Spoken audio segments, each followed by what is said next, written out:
a joint initiative between the Mexico Institute and the Canada Institute. My name is Duncan Wood. I direct the Mexico Institute here at Wilson. And I would first of all like to thank you all for coming. I know that in an era of low oil prices, budgets often don't allow for people to take time off work. It's a story that we hear all the time. A lot has changed since we were here last year. In November of last year, we were at the beginning of a decline in oil prices. It was just really kicking off. And if you look at the slide that's up on the screen behind our first panelists here, you'll see really how things have progressed or deteriorated, depending on how you want to look at it, since then.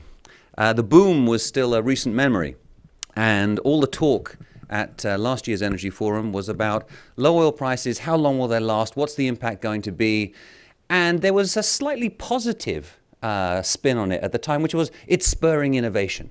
And we always like to sort of give the upside on things here, but it's that innovation has not played itself out, but it's been an interesting factor, but it hasn't really done very much to help the industry in the short term. Last year we were talking about North American energy integration. And of course, there was a great deal of excitement because of the Mexican energy reform that opened up the possibility of integrating North American energy markets in a way that had hitherto been impossible. There was a lot of talk about Keystone, of course, and energy infrastructure projects in general. Human capital concerns. There was still an idea that we would be running out of skilled technicians, professionals in the energy sector, because demand was so high and the educational system had not provided us with the human capital that we needed.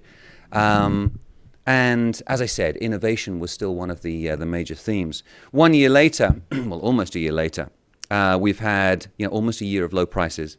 A steady or rapid decline, a holding period, another decline, a slight sort of a bounce back. Is it a dead cat bounce? We'll see. Boom to bust in Texas. North Dakota, etc. Human capital worries have been put aside temporarily. The Mexican reform, as we'll hear from one of our first speakers, Marco Antonio Cota, from Mexico's energy ministry. Mexico's energy reform has advanced very, very rapidly. Not without hiccups, not without sort of problems along the way, but it's impressive how far things have moved. The advances that we've seen there that we'll talk about in our first panel really are sort of a bright spot, I think, in the outlook for energy in North America. We also have to say that, of course, in December of last year, the North American energy ministers got together in a very, very important meeting that has created a new sense of momentum for policy coordination in North America. And we have built upon that here at the Wilson Center. You'll see a publication that is available to you outside, Integrating North America's Energy Markets, a Call for Action. This is becoming the base document that will actually become a larger project over the next 12 months, where we'll be producing papers on each of the main points that we identify in a roadmap for North American energy integration. And just to point out, of course, and Shirley will probably be talking a little bit about this, the Quadrennial Energy Review, of course, that came out this year, has a major chapter on North American energy integration, the possibilities there. So we've got a lot to talk about today. I am going to turn over the microphone right now to my colleague Laura Dawson, Director of the Canada Institute, to say a few words, and then we're going to go straight into the first panel. Many thanks to you all for being here. Thank you, Duncan, and good morning. It's a delight to be here. It's a delight both to be at this energy panel and to be at the Wilson Center. I'm a relatively newcomer to the Canada Institute and to the Wilson Center, and it has been just delightful. I am a Canadian, so a Canadian goes to Washington. It's been really Duncan and his team that have given me such a warm welcome. The relationship between the Mexico Institute and the Canada Institute is just terrific. That is something that I've always been focused on in my academic and research work is North American issues, North American competitiveness.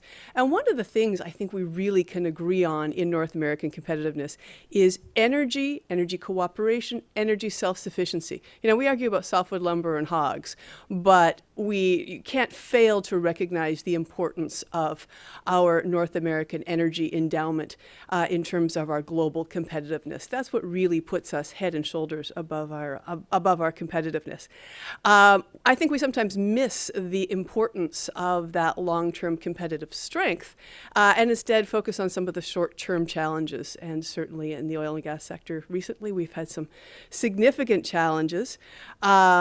A number of energy companies in Canada play a role in the Canada Institute. They tell me, cautiously optimistic of better times ahead.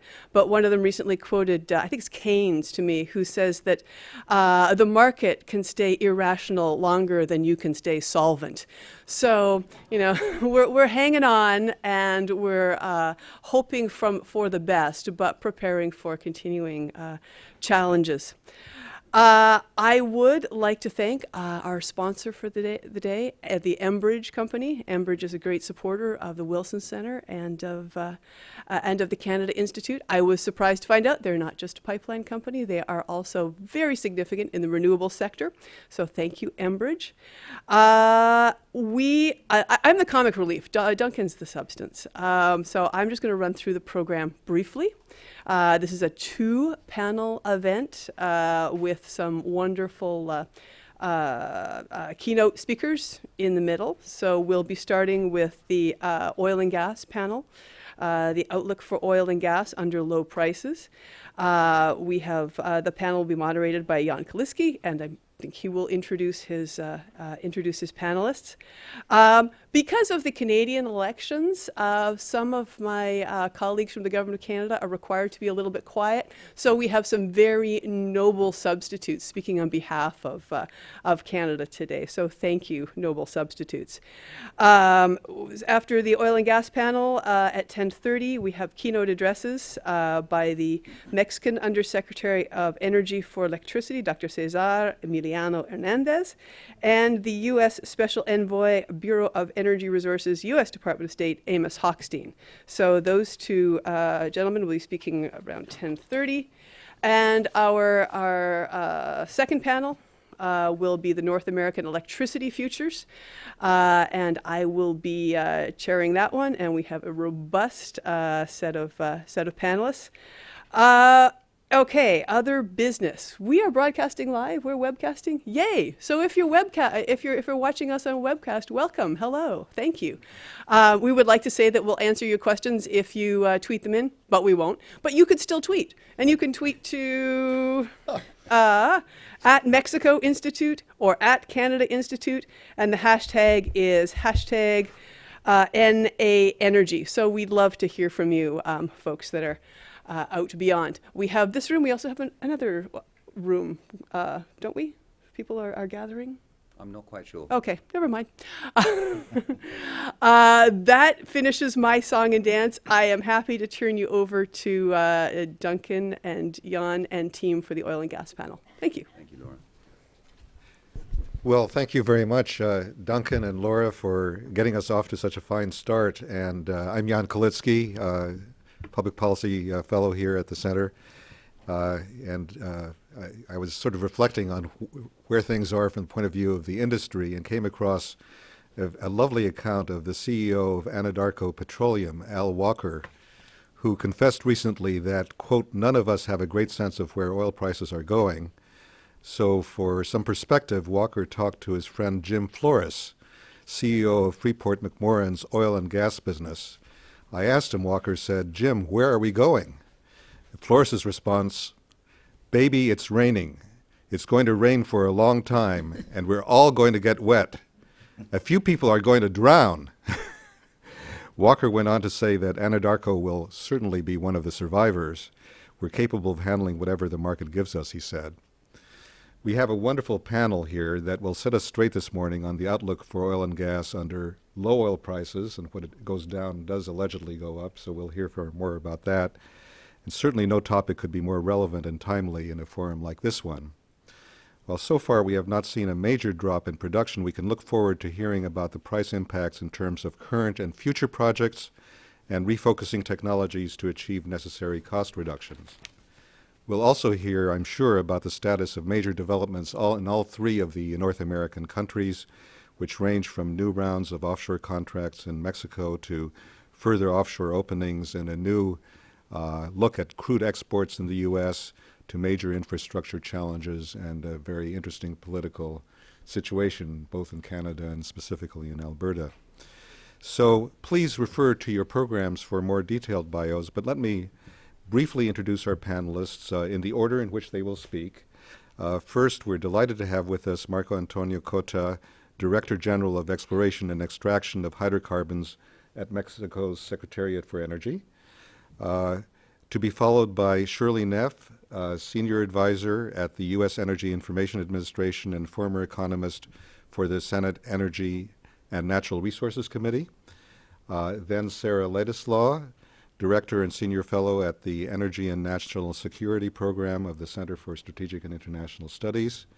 And last but not least, our own Duncan Wood, Director of the New Mexico Institute. So without further ado, Marco Antonio Cota. Thank you very much. As you wish. As you wish. Thank you.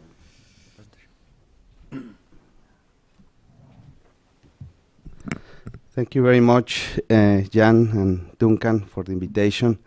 I'm very happy to be here. I'm a first-timer also here in the center. And I have here a few slides to show you some of the perspectives that we have in the Ministry of Energy in Mexico. So let me start. Thank you very much. Let me start showing you where are our resources. This is prospective resources. This is the hydrocarbons that we have identified for future production.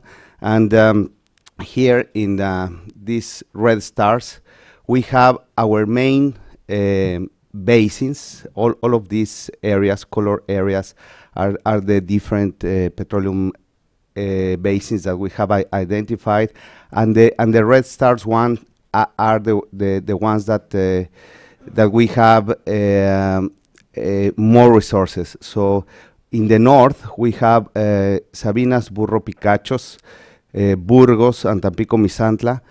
The three of them are shale resources, and together with the deep waters of Gulf of Mexico, they include more than 80% of our future oil and gas resources. So in this table we have the numbers that I already show in the map. So here in bold numbers you can see the main basins. Three of them are unconventional, and the other is in deep water. So as already said, 80%, more than 80% of our resources are from shale gas and shale oil and deep water projects. Also here in the first column, this is the historic production of Mexico. We have produced almost 58 billion of barrels of oil equivalent. And this note here is very important. We have a recovery factor of 18%. What do I mean by this number? This number is how much we have produced from these oil fields.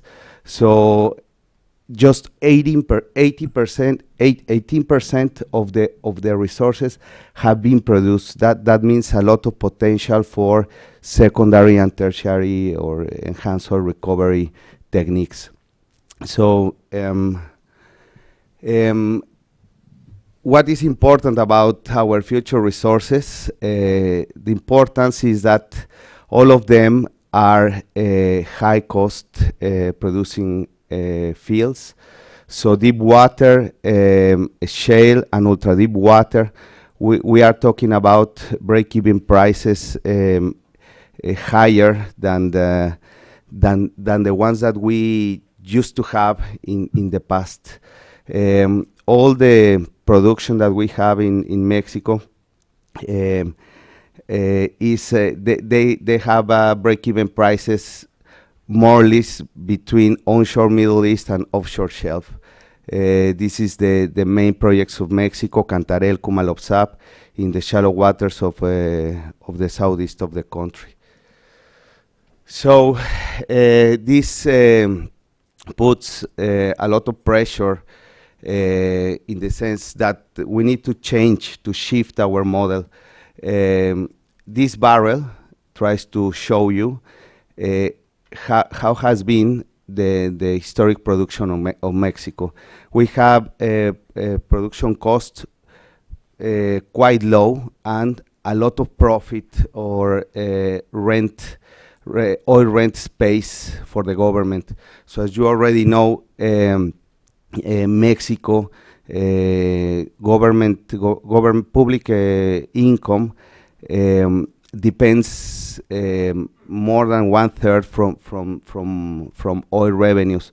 So here, this as already showed you in the last in the former slides, the model must change as we have all our prospective resources mainly from unconventional and deep water. So if you see the barrel, this is now how is the future. We have a larger cost of production and less space for oil rent.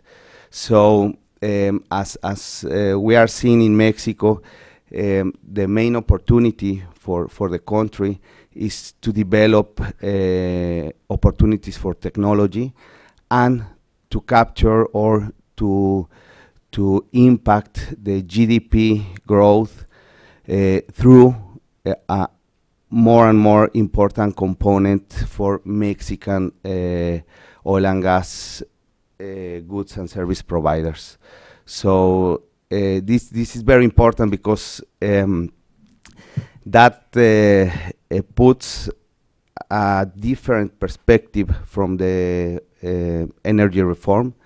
Mexico is not only about having successful bidding rounds or developing more projects, but we need to make sure that we have all the supply chain in the country for us to be easier to capture these rents.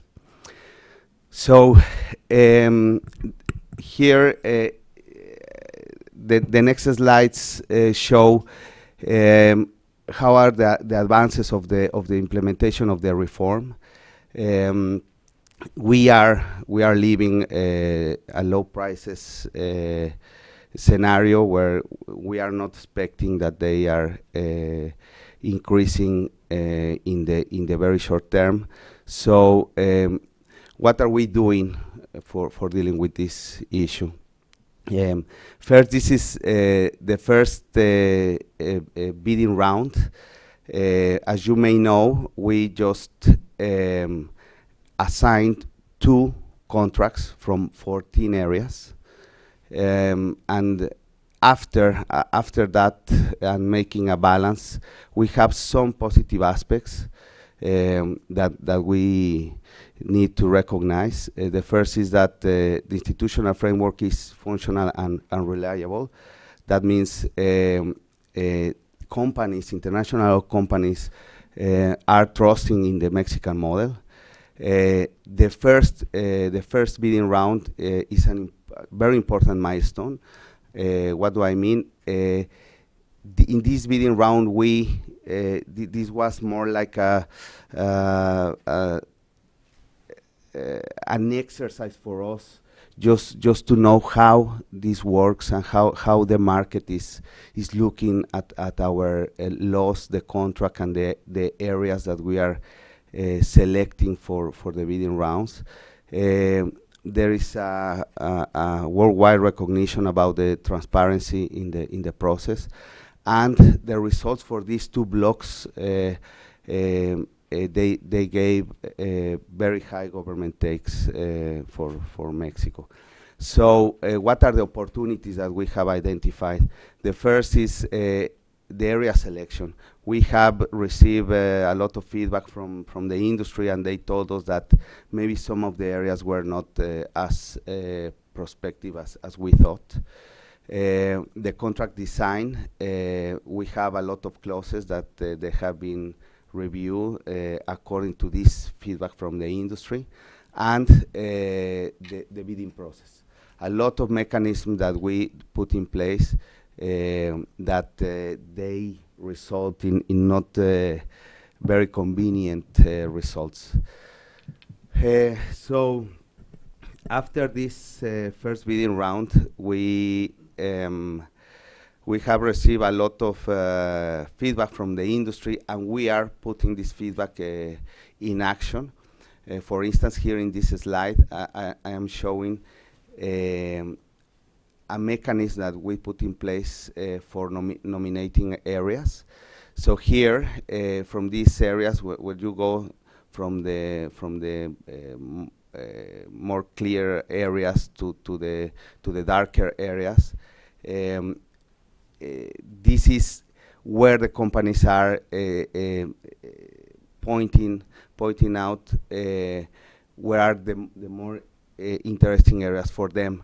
So, for instance, these blocks in the north and this in the center and the south, we put these blocks in the 5-year plan. So after this 5-year plan, companies came to us and they told us that they would prefer areas not as deep as these ones. For instance, these are they have a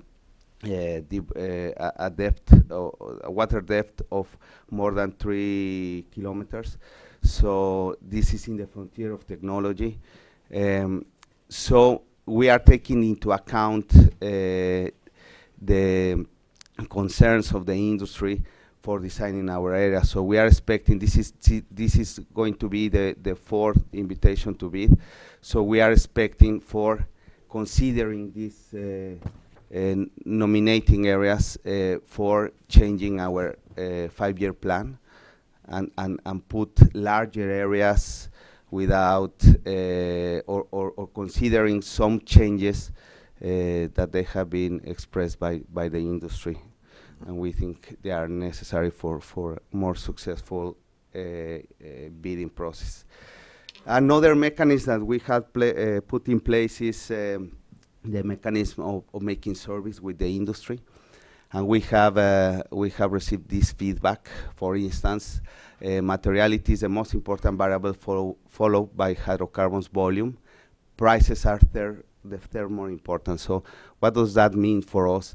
That if we can select areas, larger areas with more prospective resources, we can offset a little bit the price negative effect. The technical data is critical for the success of the bidding process.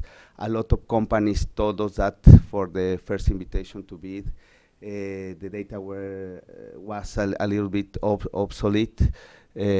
So this is very important for the successful of the bidding process. And this is for us is quite interesting. All the companies selected as at least one of the areas according to this classification. So the most interesting area is deep water in the Gulf of Mexico. The second is unconventional. This is a little bit strange with relation of the price. The third is shallow water. The fourth is onshore conventional, and the fifth is extra heavy oil and Chicontepec.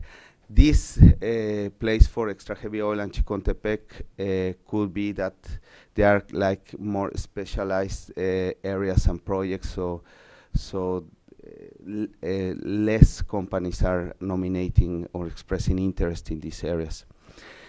And this, the last bullet is also interesting. The first oil expectations of the companies. Deep water, 12 years for have the first oil produced. Shallow water, 10 years. Unconventional, 2 years. And onshore conventional, 3 years. So I think this is the last slide, and we have some ideas of how to make the reform to give better results. The first is to continue this participative approach, including not just the industry but also government at the local level and social groups. Take advantage that Mexico has a special interest for the international industry. In these areas that I showed you in the first slide, they are very close to the U.S. More important areas. The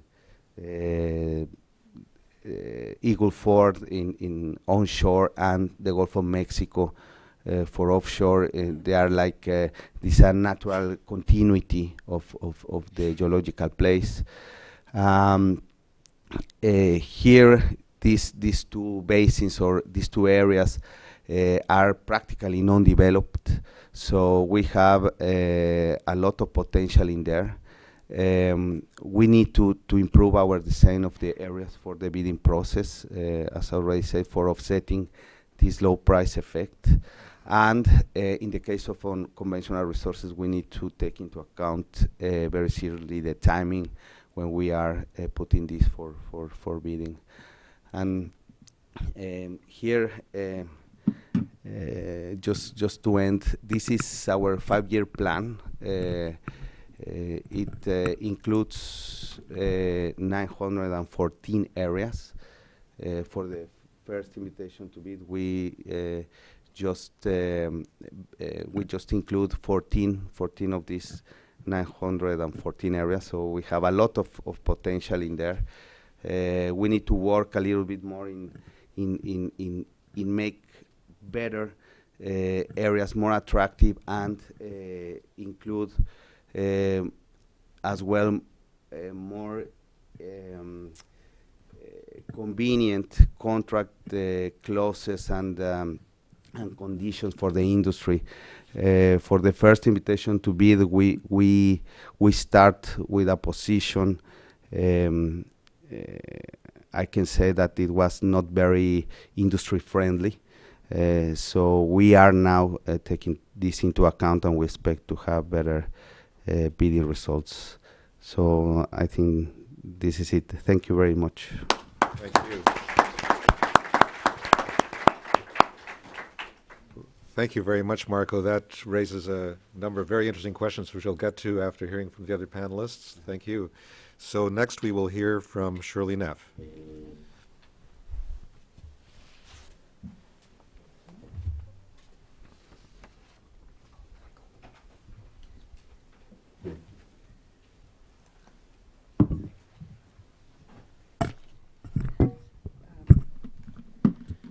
Thank you, Jan and Duncan, for the invitation to participate in the second annual North American Energy Forum.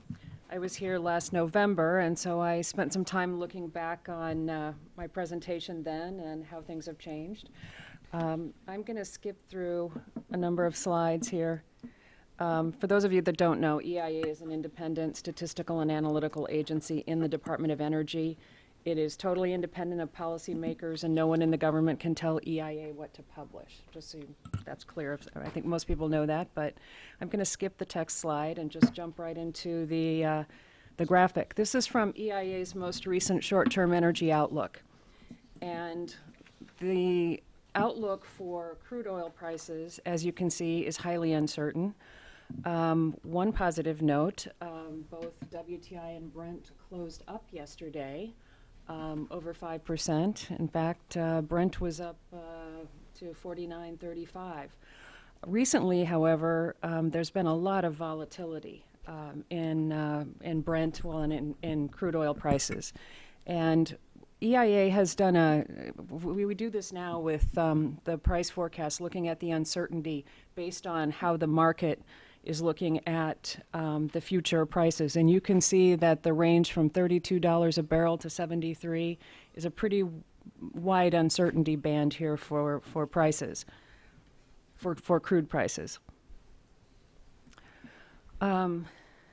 The next slide shows what we see happening with crude oil production in the United States. And this is based on, our expectation for prices over the forecast period, which is the short-term energy outlook covers two years.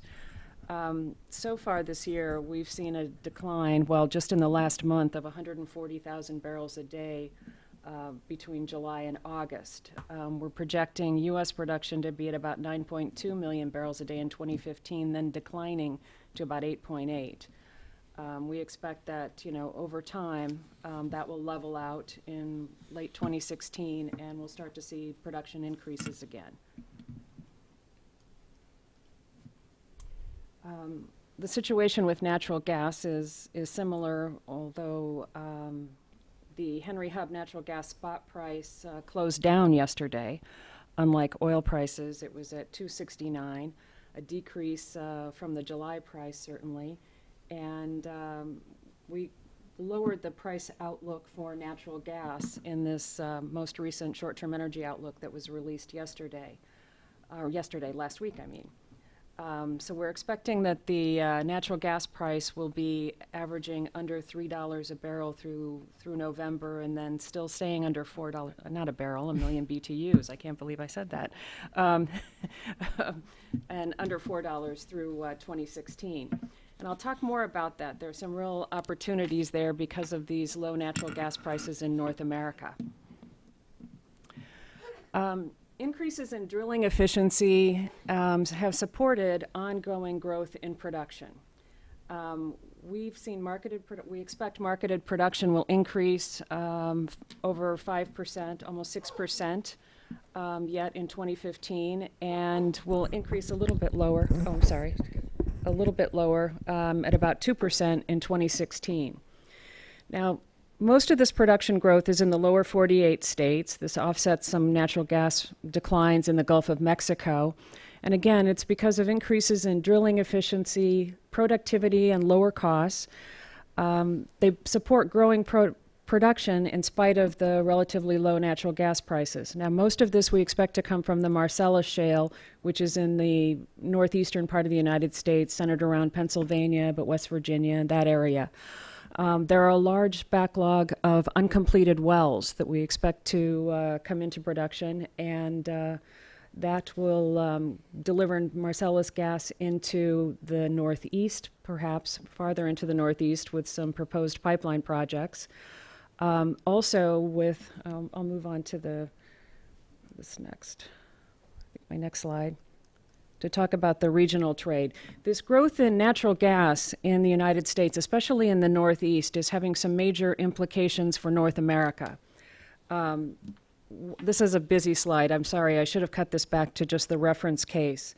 But the green at the bottom, those are pipeline imports from Canada.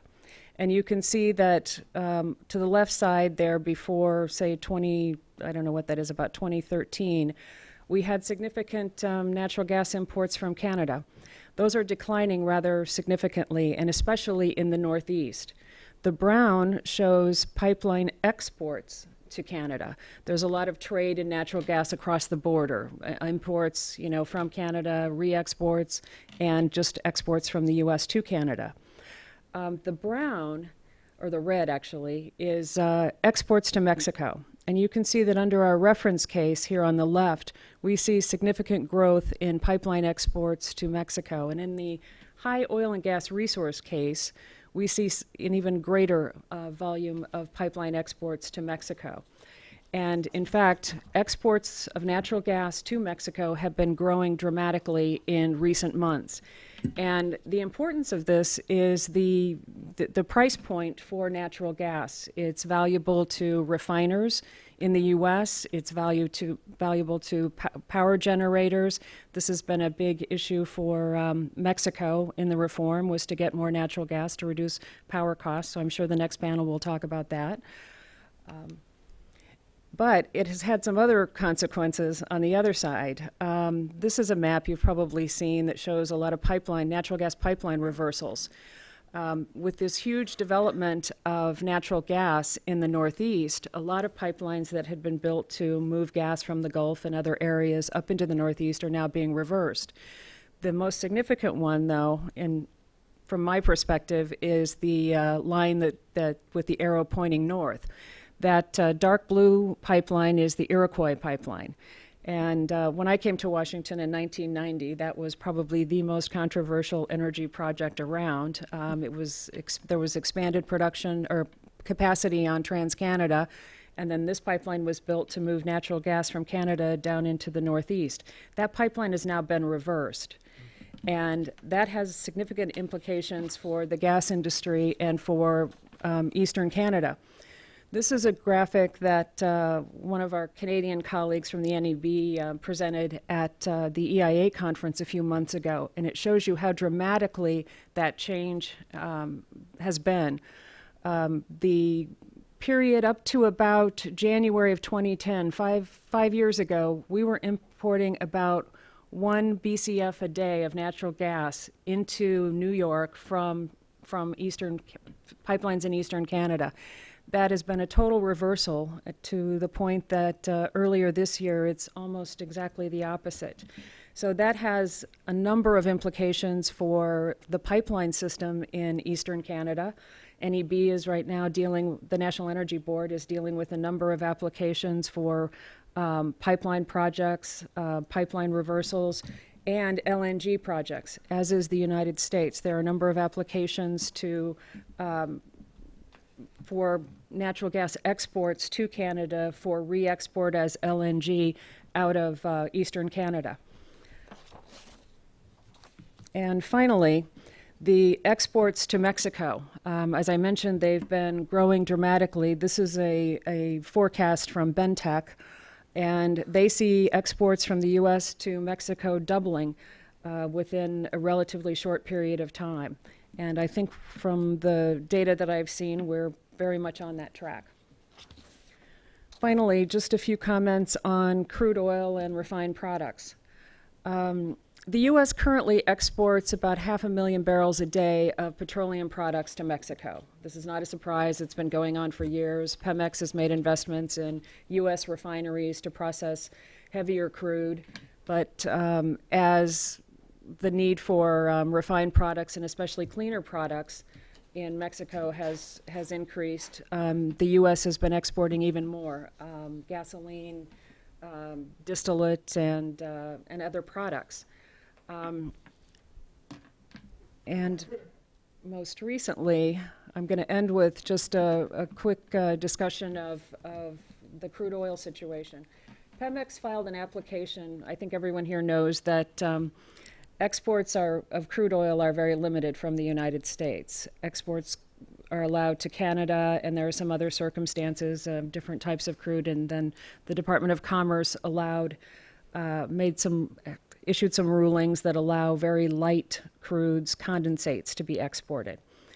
Pemex made an application last year to do a swap of heavier and more sour crudes for lighter crudes that could be blended as a feedstock for Mexican refineries. The Department of Commerce approved that just last month, in fact. And the significance of this is that Pemex currently produces, 2.5 million barrels of crude oil, mostly heavier and sour crudes, but the refineries there cannot process a lot of those crudes, and the refinery utilization has been in the range of 59 to 91%. With requirements for cleaner fuels in Mexico, more consistent with what we have in the United States and Canada. This has created an issue for refiners in Mexico. So with that decision by the Commerce Department, there now will be swaps of heavier crudes from Mexico in exchange for lighter crudes from the United States.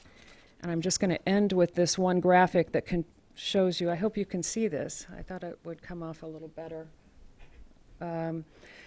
It shows you the different grades of Mexican crudes on the left, and then the lighter Eagle Ford crudes on the right. And you can see that there's a big difference in the light products that can come out of these lighter crudes. So that's the exchange point here on this swap. And I will just mention that this whole question about the policy of U.S. exports is front and center, in case you've missed that. It's kind of like the number one thing in the House today, I think, in energy policy. And EIA has spent the last year doing a series of reports looking at crude qualities, impact on gasoline prices, the overall implications of a change in crude export policies. And we just released a final report in the last week or two, the last couple of weeks. And that's available on the website. I don't know what will happen with regard to crude policy, but certainly this initial swap with Mexico is a move in that direction, at least to provide more opportunity for some of these lighter crudes from the shales and the tight oil formations to get into markets, refineries that have a need for that grade of crude. So with that, I will turn it over to Sarah. Thank you very much, Lily. Over to Sarah Ladislaw. Is it okay if I talk from here? Yeah, absolutely. Okay, great. Well, thank you very much, and congratulations to Duncan and Laura and Jan and everyone here for a wonderful conference.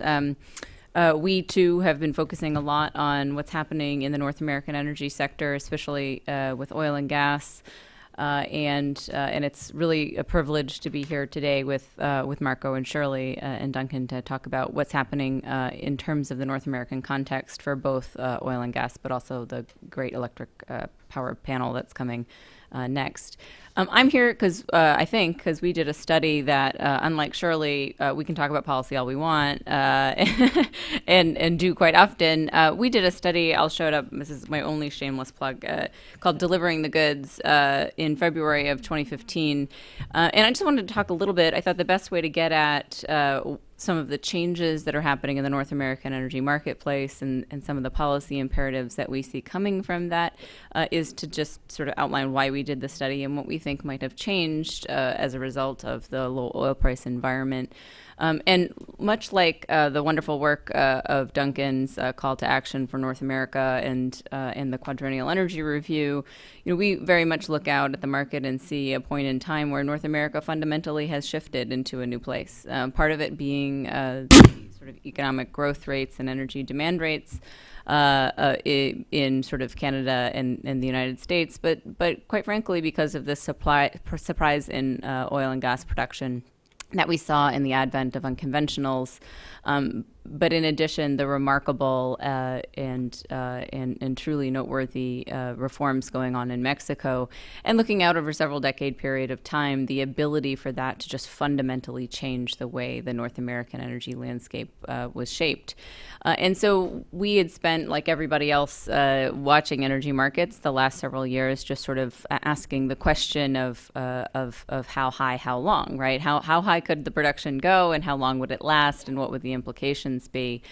And we found that some of the infrastructure changes happening in the country were one of the best ways of really showing folks in the policy arena how all of those changes happening in North America really was sort of a call to action to rethink the way that U.S. energy policy and North American energy policy and North American energy collaboration was carried out. And so we did, basically a snapshot of all of the ways in which, some of which Shirley talked about, U.S. and North American oil production was changing from a midstream perspective.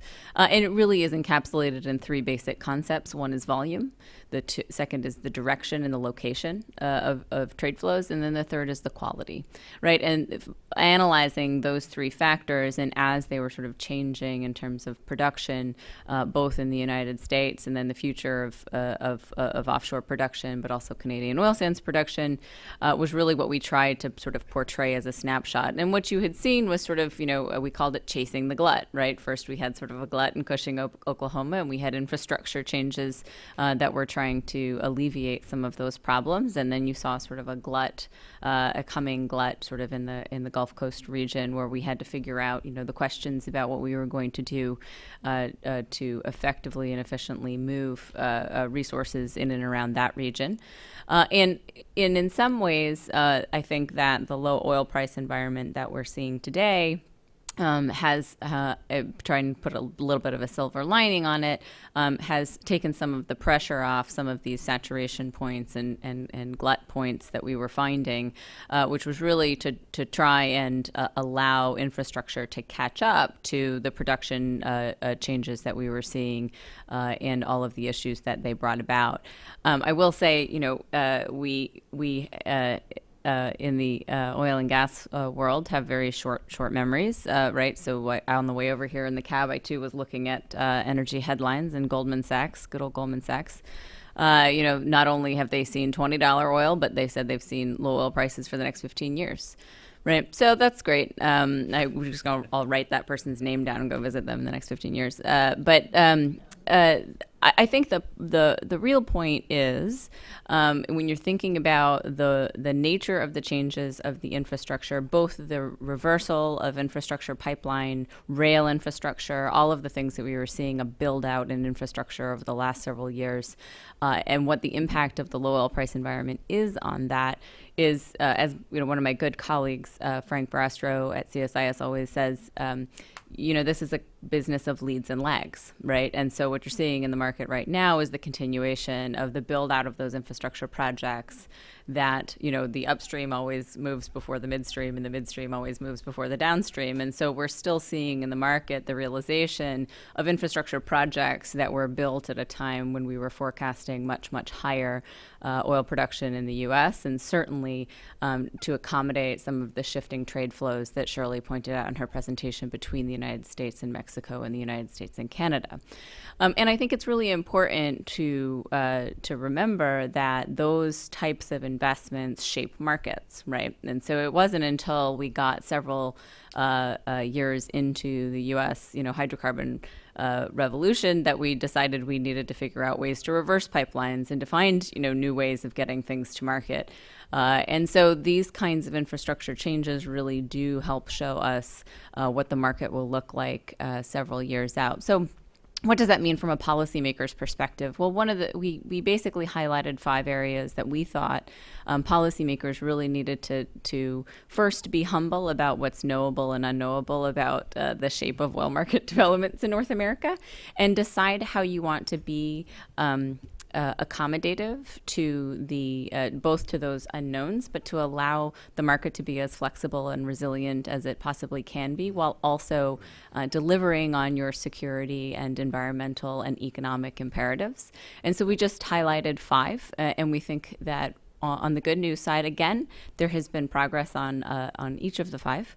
And I also think that perhaps the slowdown in oil production may allow us to have more time to think about what kind of changes we'd like to see, or be a little bit more deliberative about how we'd like to prepare for the coming decades, where I too don't know what oil prices will be, but I do think one of the lessons of the oil price period so far has been that North American production has been fairly resilient. That certainly Mexico's energy reform process has been and will prove to be enormously resilient. And so thinking about how we'd like to shape the policies to plan for the next time we do see an increase in production and want to sort of encourage the investment to have an economically efficient and environmentally sound approach to our oil and gas development, I think, is sort of the imperative. And so, again, the 5 areas that we focused on, the first was the SPR. Clearly, from the U.S. perspective, the Strategic Petroleum Reserve is one of the things that's been impacted by the difference in not only the North American viewpoint or position in global oil markets, but also the need to sort of modernize that infrastructure to make sure that it actually functions. We neglect the things that sometimes stay out of sight and out of mind, and so I think that certainly the Secretary of Energy and Department of Energy and other folks are paying attention to it now. So is Congress. So I hope in a good way. So we've certainly launched a conversation on the Strategic Petroleum Reserve, and I, for one, don't think you can have that conversation without thinking about, what kind of infrastructure you can actually build in the United States to help ensure that oil can just move around the United States in as logical a way as possible. Lots of people have been talking about oil supply disruptions these days and trying to make sure you can get oil to different parts of the country at the same time that we're not allowing certain infrastructure projects to go forward that actually very usefully facilitate some of that. So I think that we still have a ways to go in that conversation, but I do think it's a conversation we should be having with our partners in Canada and Mexico. We also talked about the crude exports issue. Shirley mentioned this again, liberalizing crude exports as sort of a commitment to our free and open trade mantra seems to be a good starting place. But really, this debate we've seen, absolutely not a change in policy, but an interpretation in policy of what we are going to allow to leave the country in terms of processed condensate, but also the allowance of this Mexico crude swap. I think that this will be a debate we'll hear certainly for the next year. I think ultimately the question is what will the economic impact of allowing or not allowing crude exports from the United States be on production. I find it interesting that all of the exceptions we've got in the past to our crude export ban have been because oil producers were having a hard time marketing their crude and could make a case for access to international markets as being something that would help that. I wonder how long low oil prices will stay low and maybe yield that kind of political dynamic. So watch that, I guess, over the next year. We have made progress on both pipeline safety incrementally. There's more progress to be made there, certainly on the U.S. side, but also rail safety. Both PHMSA in the United States and the Canadian counterparts have made some progress on rail operations and tank car safety and things like that. So I think from a very good news perspective, we might be able to actually see some of those changes go into place in the infrastructure, perhaps at a more economically and commercially viable way if the volumes don't increase at sort of the breakneck pace that they were before. So I think that's another important policy area. We talked a little bit about Jones Act. I know that's fun.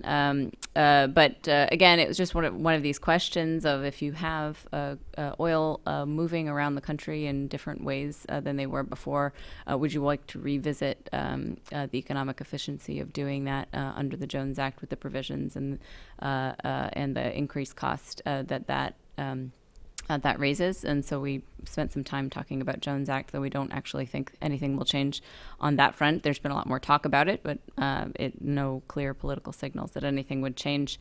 And then finally, perhaps the most important and the one that I spend the most time thinking about, and one of the reasons why we called the paper delivering the goods is we have a political dynamic in this country where the infrastructure that moves products to market is the target of environmental opposition, which I kind of understand from a tactics and a strategic perspective, but it certainly doesn't necessarily lead to lower greenhouse gas emissions. In fact, in most of the cases you see that happening, it doesn't at all lead to lower greenhouse gas emissions.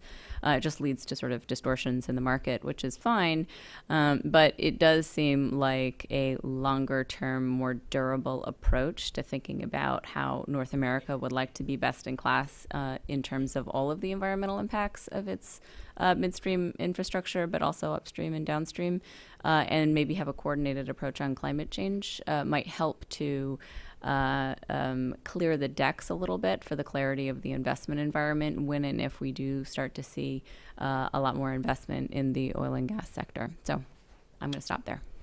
Great, thank you.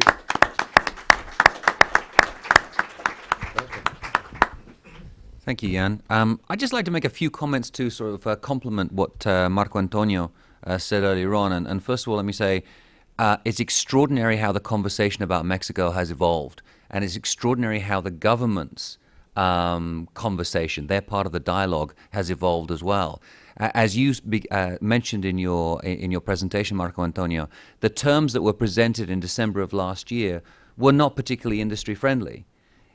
The government didn't see it that way at the time, but they soon learned. And I think that's one of the most extraordinary thing about this process, is that there is very much a learning process underway, not just from the Mexican government, but from the industry as well. And this is a process of getting to know you. This is a process of understanding how the internal mechanisms of the Mexican government actually function from the point of view of the industry, how far the Mexican government is willing to go in order to attract investment. And from the Mexican government perspective, I think we began with an idea that we're going to open up the system and we're doing the world a favor by letting them come in and drill for Mexican oil.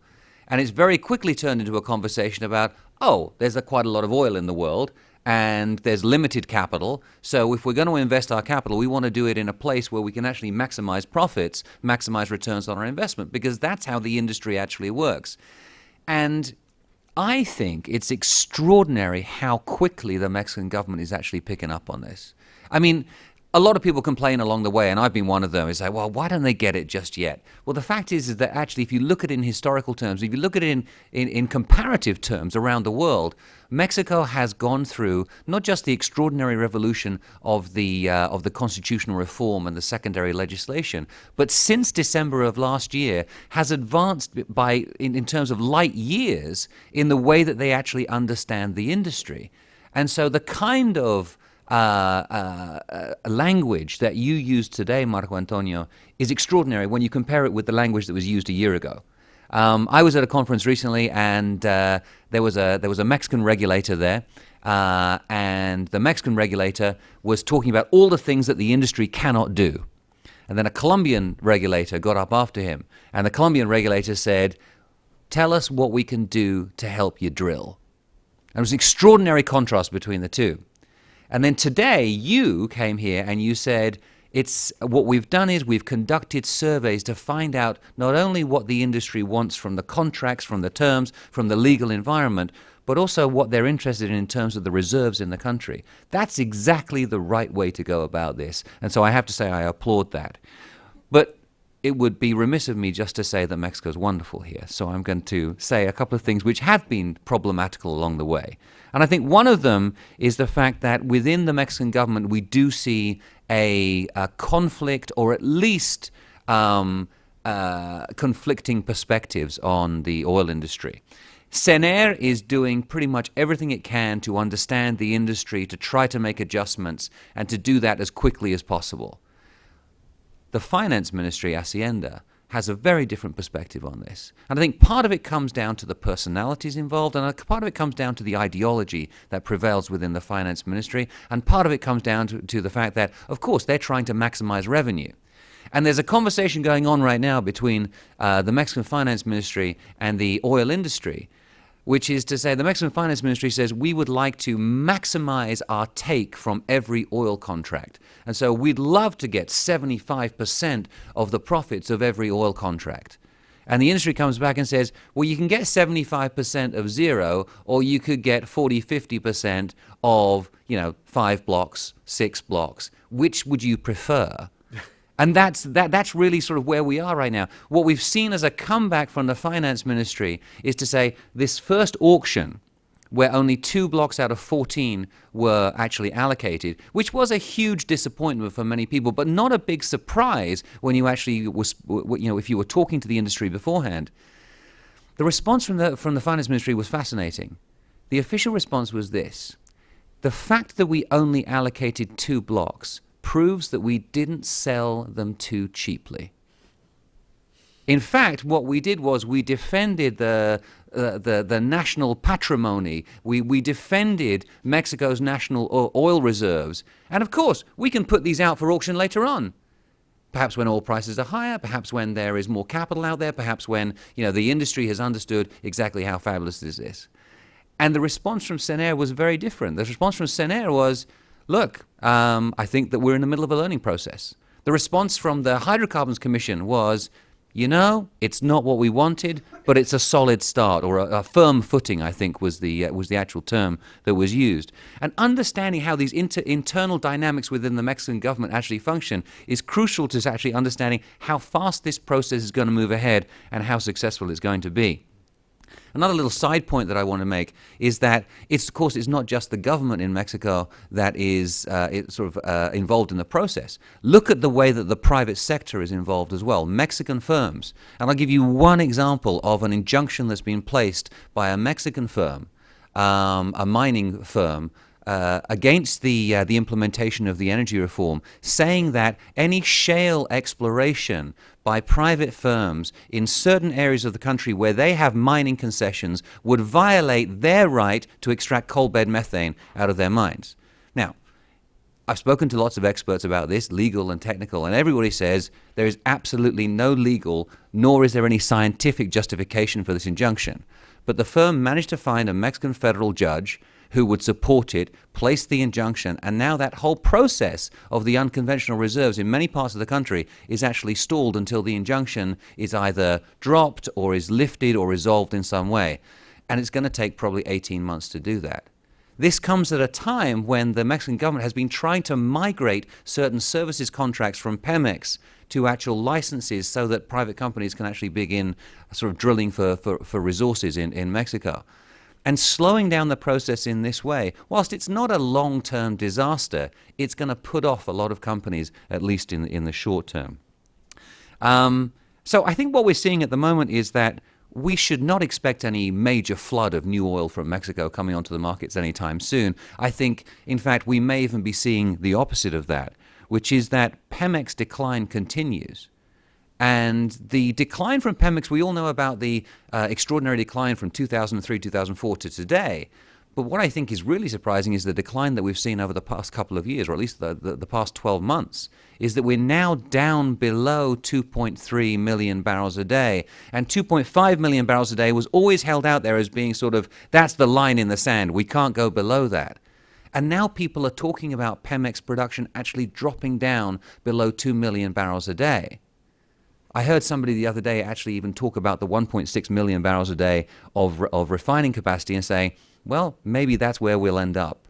And I said, well, how could you possibly get to that figure? And they said, well, it's not just about Pemex's own declines. It's about the fact that Pemex is going to migrate services contracts out there, so they will no longer actually be producing that oil. That has serious implications, of course, for Mexican fiscal revenue, as Marco Antonio correctly pointed out.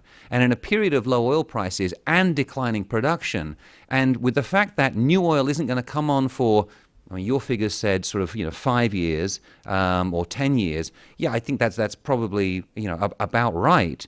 Supposing that this second oil auction at the end of this month is a success, it's probably going to be 5 years where we really begin to see major new production coming online. What does the Mexican government do in the short term? Well, we've seen that the budget that the Mexican government put forward to the Congress is one that is based upon principles of austerity. We're seeing cutbacks across the government, and there's cutbacks as well for Pemex again. And cutbacks for Pemex, of course, mean that Pemex has less capacity to go out and to explore and to drill, etc., etc. But of course, Pemex being a massive organization, there's also a lot of internal politics going on within there. At the top, you have Emilio Lozoya and his team who are committed to the transformation of the company and committed to the energy reform. And then lower down in Pemex, the sort of the third level down of decision makers, you see enormous amounts of resistance within the company. You see people who say, you know what, I really don't buy into the whole idea of the energy reform. Either ideologically, because, I was brought up in a completely different environment, or perhaps because many people at the sort of third level down in Pemex actually have a lot of private and particular interests involved. Contracts that they have actually been involved in where they're taking their percentage or their little slice of the pie.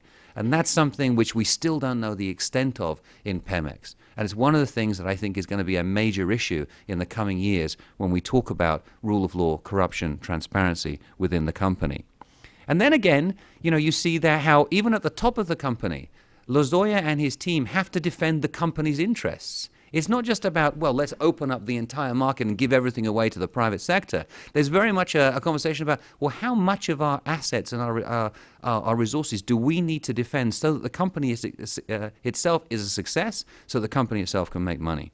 And I think that's a fascinating dynamic to watch. And let me just sort of play this through into one area that hasn't been mentioned so far, and very few people actually talk about with regards to the energy reform in Mexico, and that's the opening up of the downstream. Everybody focuses on the upstream in Mexico because it's about getting oil and gas out of the ground. Very few people are talking about the downstream, but the downstream, remember, is actually going to be seen, downstream opening will be seen in 2016. We're going to start seeing gasoline stations on Mexican streets that are not Pemex. For those of you who have traveled through Pemex, everywhere you go, Pemex is kind of like, the national symbol. And it's one of those things. When I used to drive through Pemex through Mexico with my children, they called it P-Mex because that was the place they could stop and have a pee, and that was how they saw sort of traveling across the country. All of a sudden, you're going to see different brands on the streets of Mexico. This will be sort of the first confrontation between the energy reform and the Mexican public. This is where they'll actually begin to see it and to feel the effects of it. I, for one, think it'll probably be a good thing because you should see an improvement in service and at least in the availability of gas stations. It's one of those ridiculous situations that you're driving around Mexico City at night, it's 11 o'clock, and you get to a gas station and you have to queue to get gasoline. And you think, well, how could this possibly be? And it's because there's a shortage of gas stations. And that's because it's been a very, very controlled market up to this point. When we see the downstream opening in Mexico, there are huge opportunities. A lot of Mexican firms are involved in that. Some of them are convenience store chains that want to become gas stations, but we're also going to see a lot of interest, of course, from big foreign oil firms as well that want to do that. For the first year, for 2016, those new firms will have to use Pemex product in their pumps. But after that, they can begin to use their own product, either from Mexico or from importing. And that's going to be a very big shakeup of the refined products market in the country.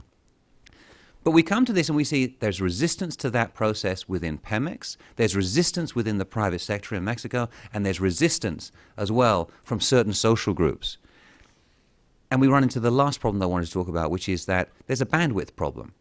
The regulatory agencies, the CRE, for example, which does a lot of the regulations, it's struggling to keep up with the sheer load of regulations and controls that they have to draw up.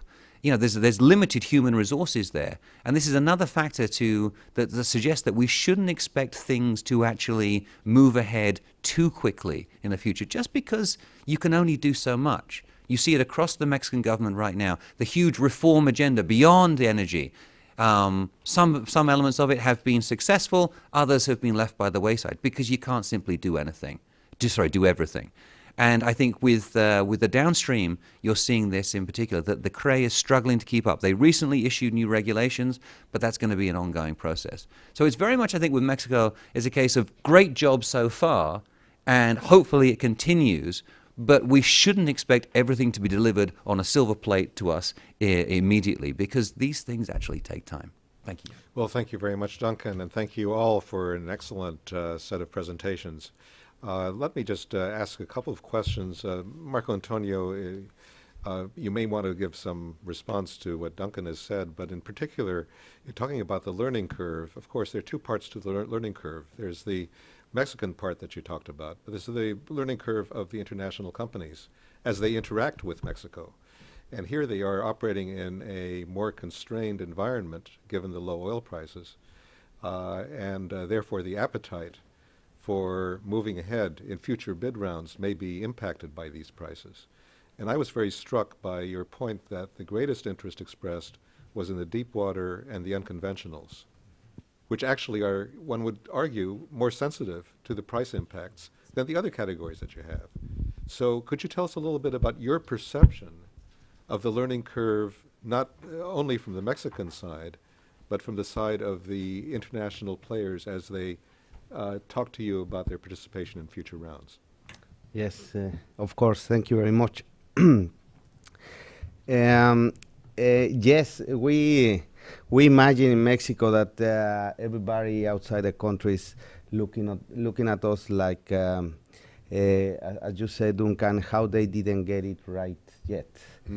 But for us, is a very huge step from a model that was totally closed for other companies besides Pemex, and where we have several decades learning in school that the nationalization of the industry was one of the biggest victories in our modern history.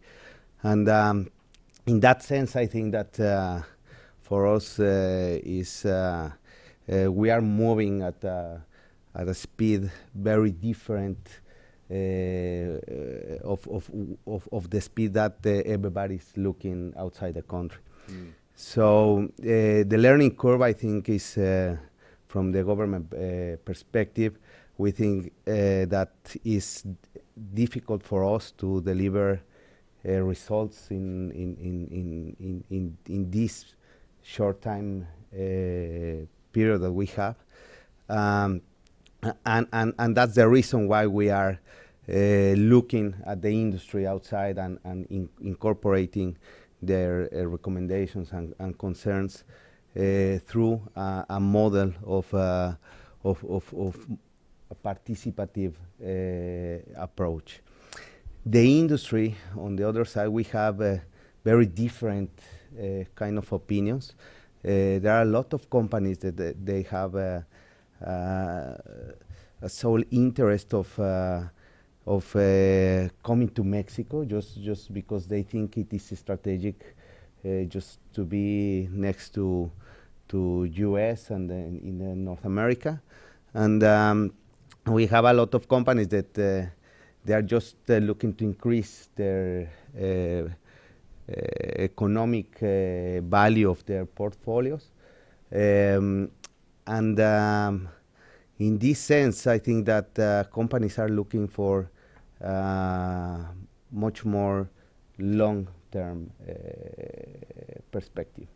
They are looking for areas like deep water. They are expecting, or we are expecting, to have the first production in more than a decade. So for that time, it's going to be very difficult of having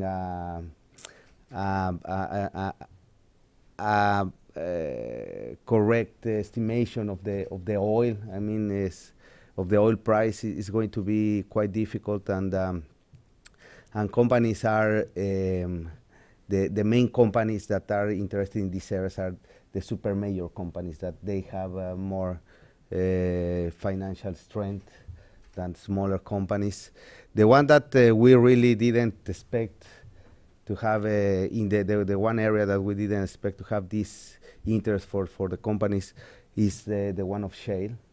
But as well, I think that the companies are looking for having this continuity of operations from the U.S., mainly in the north of the country. We have heard from them that they already have the infrastructure. They see this benefit. So I think we have it is complex just to define as a one learning curve. We have different interest of companies, and I think that the best shot that we can make is just to know all of the perspective of the companies, and as I already mentioned, to incorporate to the planning of the sector. Mm-hmm. Thank you very much. Duncan, do you want to make any further comment on this? No.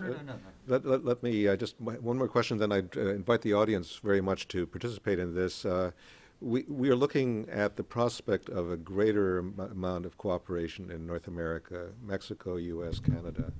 And we heard from Shirley about the increased volume of gas that's now going across borders as well as internally in the U.S. And we heard from Sarah about the agenda, the 5 priorities. Could you, just looking ahead in the coming year, tell us what you think the greatest opportunity would be for North American cooperation, taking into account not only Mexico but Canada, in the light of your study and in light of what you described as the developments in the energy picture? what do you think in the next year if you were to put on your EIA hat on the one hand and then your policy hat on the other and think about talking to the decision makers about the low-hanging fruit coming year? You wanna go? Well, I think it's pretty obvious that the natural gas sector is extremely dynamic. I think that players in all three countries see real opportunities there because of the price and the outlook for continued robust production even at these lower prices. I mean, we see these proposed LNG export facilities in Canada. Yes. We see this incredible growth in exports already to Mexico, and there are more pipeline projects proposed to move more gas. So it seems that natural gas is sort of the integrating, what should I say, the fuel, I guess, to do that because of the multiple benefits. And I just quickly, I can't really pick one, so sorry, but I do think I do think some of the data initiative stuff that EIA and the three governments are focusing on is really, really important because there's a select group of people who work very hard to try and understand what's happening, at a sort of North American aggregated basis, Right. and it's not an easy task, and so to the extent that more sort of sophisticated understanding of how these markets have been shifting over time. I do think that's an enormous contribution that the governments have committed to make, and these guys are working on. But from a broader perspective, I think there is a strategic imperative for North America to think about an overarching approach to not only climate change for the purposes of reducing emissions, but also climate change for the purposes of clearing the decks for a more clarified investment framework, right? I think oil and gas is a precarious place in a low carbon future, not quite as precarious as coal, but there seems to be some confusion about how that fits over a multi-decadal time frame within what we're all doing. And I do think that there are some really enormously positive regional conversations going on that front, but I do think that the post-Paris environment will also lead to that conversation. And I think it would actually help clarify the investment field for the oil and gas sector, quite frankly. Oh, thank you. Well, very good. Questions from the audience, comments, questions? And would you please identify yourselves as you, You've got one. let's see, over there, yes? Thank you. That was fast. I have a question for Marco. Identify Marco, yourself again. First of all, my name is Alvaro from Enel Green Power, North America. First, as a Mexican national, I'm pretty excited about the reforms and the changes that will bring. Once I heard from an investor that one of the biggest fears around the investors was the short-term political risk associated with the fact that the Secretario de Energía is appointed by the executive. While I do not completely agree, I would like to, if you could expand a little bit on that, Marco. Thank you. Yes, why don't we do that? Any, that's one question. Another question in the middle here? Yes? Thank you very much for the interesting presentation. My name is Victor Cruz from Universidad Suquil, and I was wondering about the role of the states, in particularly regarding the downstream opening that Duncan Wood commented. I was also interested in what was the role of the states in the U.S. So this might be an interesting source for innovation for the Mexican government. I know that the finance and energy ministries are decisive in this process, but I was just wondering whether there is any room for maneuver for the states, especially, as I said, in this downstream opening. Very good. And a final question over here. Yes. Thank you, David Nelson with GE. I have a question for Shirley on your data projecting gas imports and exports. I'm guessing that that's based on demand projections rather than on pipeline constraints. And we know that you showed a map about pipelines have been reversed and so forth, and we know there's a number of pipelines under construction in Mexico crossing the border. But is there a constraint in that? How much more cross-border pipeline construction is needed in order to meet the demand that you're projecting? Thank you. So 3 good questions. Shall we start, Marco Antonio, with Yes. you will reassure us about the longevity of Sener in this Mexican environment, right? Yeah. Thank you very much. The first question about the short-term political risk, since the Minister of Energy is appointed by the President. For Mexico, it took more or less from 1997 to last year, to 2013, December 2013, to get the political consensus for changing the constitution. So that means that 2/3 of the Congress and 50% of all the local congresses plus one had to approve the change in the constitution. So we are not expecting, or we are not seeing a risk in this sense. I mean, you need to put the opposite side of the reform is very well identified, and for now it has not that representation in Congress. So and we are not expecting in all the political perspectives to look for a majority that can support a change in the constitution. So I think that this political risk will be not as relevant as we might think.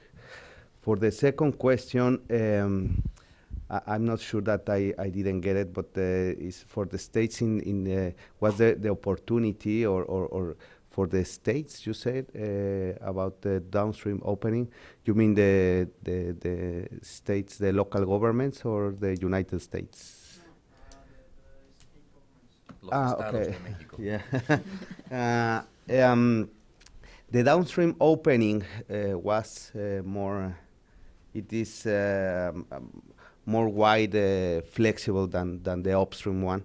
Here, for having private investing in downstream, you just need to have a permit. So you don't need to make a bidding process or this kind of stuff. It's just to ask for this license is like a direct decision. So here we think that the most difficult thing is to get investment in Mexico, as there is not a huge appetite for refining, and at least in refining, but we are expecting to have this kind of investments. The states actually they have some regulation in place for local matters, but I think that they are not involved in any economic activity in the oil and gas industry, even upstream or downstream. So I think that the role that they can play is to make better conditions for attracting this kind of investments, but this depends on as well on where is the producing fields, where are the main markets. So I think that the opportunity for them is to have this investment promotion at the international level, just for attracting this kind of investments. I don't know if I answer correctly or you have. Thank you. Shirley. In the downstream in the United States, the state and local authorities have a lot of control over siting and various standards and that sort of thing, and they certainly have the main control over upstream activities. They're really, regulated at the state level for the most part, when there are some limited exceptions. That's the way it is in the United States. States have a lot of their own authority in the energy sector. As far as EIA's outlook for the exports of natural gas to Mexico, certainly there would be more pipeline capacity required, and there are especially in our high resource case, and given some of the interest, there are a number of projects proposed. I'm not sure what the status is, at least the projects to the south. There's a lot of capacity across the U.S.-Canada border, so I don't know at this point, how full, say, Iroquois is and whether those LNG projects would go forward. If so, there may be a need for additional capacity to the north, and you've got a siting issue. But yes, I mean, we look at what the potential demand is, and it is certainly dependent on infrastructure being in place. I see other hands raised, but unfortunately we're at the end of our allotted time. We want to thank very much the panelists for the first panel for an excellent set of presentations. Thank you all. I'll hand over to Duncan to talk about the next part of the program. Thank you. Yes, I'd like to invite our next panelists, Cesar Hernandez, Subsecretario de Energía, and Special Envoy Hochstein to come up to the stage. Thank you.